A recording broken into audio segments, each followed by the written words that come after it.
Assalamualaikum warahmatullahi wabarakatuh.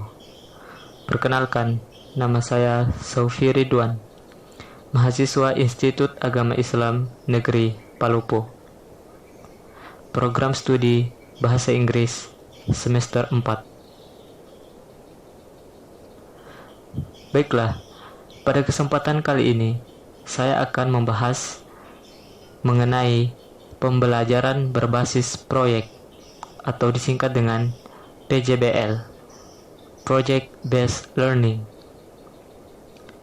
Project Based Learning adalah metode pembelajaran yang menggunakan proyek atau kegiatan sebagai media. Peserta didik melakukan eksplorasi, penilaian, interpretasi, sintesis, dan informasi untuk menghasilkan berbagai bentuk hasil belajar. Project-based learning atau pembelajaran berbasis proyek merupakan model pembelajaran yang berpusat pada siswa untuk melakukan suatu investigasi yang mendalam terhadap suatu topik. Siswa secara konstruktif melakukan pendalaman pembelajaran dengan pendekatan berbasis riset terhadap permasalahan dan pertanyaan yang berbobot, nyata, dan relevan. Adapun karakteristik project-based learning memiliki karakteristik yang membedakan model yang lain.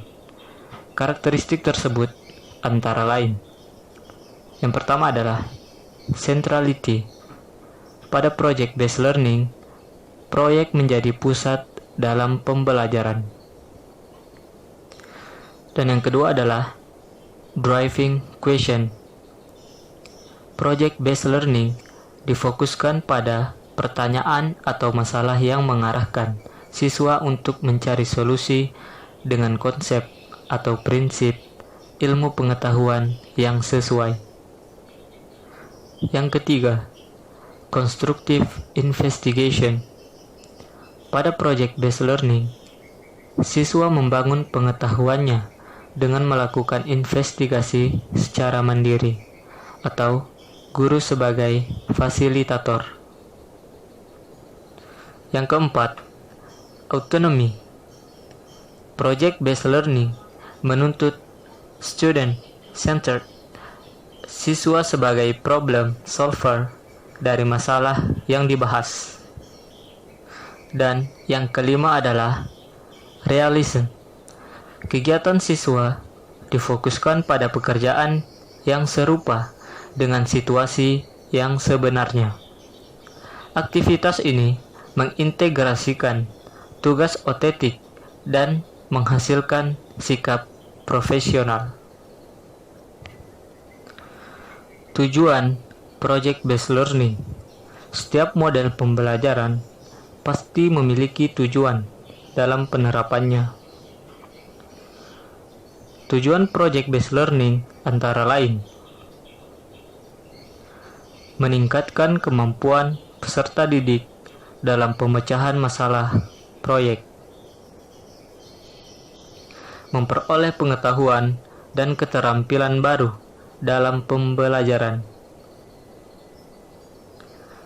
membuat peserta didik lebih aktif dalam memecahkan masalah proyek yang kompleks dengan hasil produk nyata, mengembangkan dan meningkatkan keterampilan peserta didik dalam mengelola bahan atau alat untuk menyelesaikan tugas atau proyek,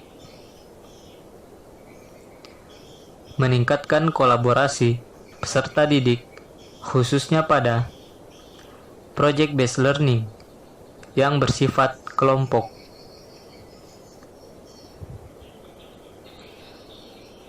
Yang selanjutnya adalah langkah-langkah pembuatan project-based learning. Membuka pelajaran dengan suatu pertanyaan menantang. Start with the big question, essential question. Pembelajaran dimulai dengan sebuah pertanyaan, driving question, yang dapat memberi penugasan pada peserta didik untuk melakukan suatu aktivitas. Topik yang diambil hendaknya sesuai dengan realita dunia nyata dan dimulai dengan sebuah investigasi mendalam. Yang selanjutnya, merencanakan proyek. Design a plan for the project. Perencanaan dilakukan secara kolaboratif antara guru dengan peserta didik. Dengan demikian, peserta didik diharapkan akan merasa memiliki atas proyek tersebut. Perencanaan berisi tentang aturan main, pemilihan aktivitas yang dapat mendukung dalam menjawab pertanyaan esensial dengan mengintegrasikan berbagai subjek yang mendukung, serta menginformasikan alat dan bahan yang dapat dimanfaatkan untuk menyelesaikan proyek. Langkah selanjutnya adalah menyusun jadwal aktivitas. Create a schedule. Guru dan peserta didik secara kolaboratif menyusun jadwal aktivitas dalam menyelesaikan proyek. Waktu penyelesaian proyek harus jelas dan peserta didik diberi arahan untuk mengelola waktu yang ada. Biarkan peserta didik mencoba menggali sesuatu yang baru.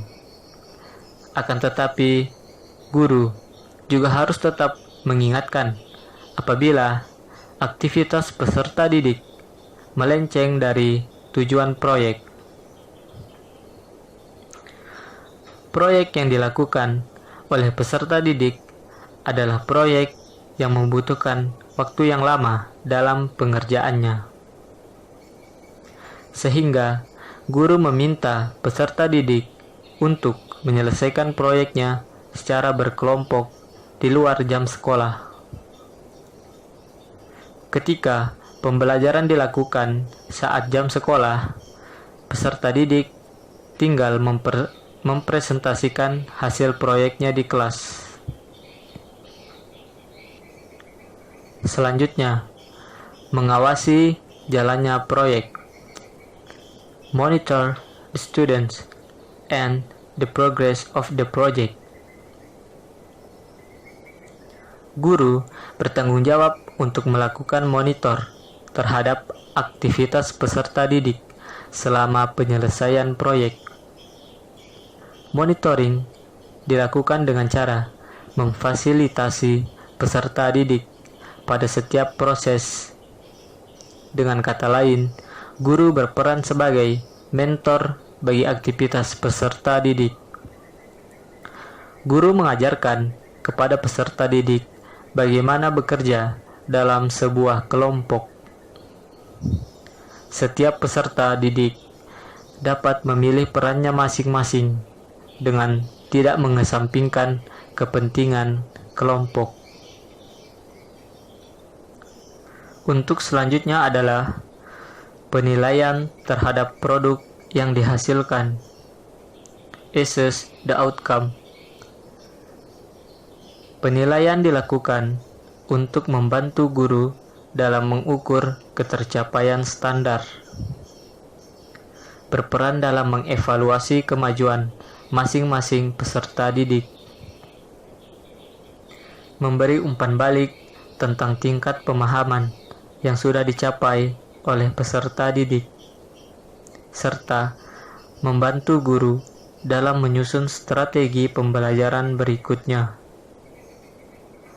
Penilaian produk dilakukan saat masing-masing kelompok mempresentasikan produknya di depan kelompok lain.